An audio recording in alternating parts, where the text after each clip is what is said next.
శిల్పక పండ్లు తేనె మామిడి పండ్లు తీయంగా దిందామె తీరొక పండ్లు చిలక నేరేడి పండ్లు కాబోళ్ళు ఇచ్చిన మక్క కంకులు అవి పాల కంకులు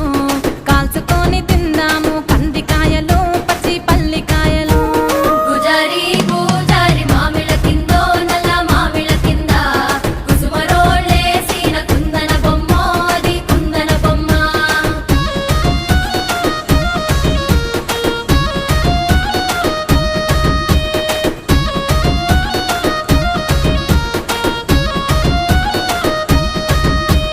బెస్తోలు పెట్టిన పచ్చి చేపలు అవి వట్టి చేపలు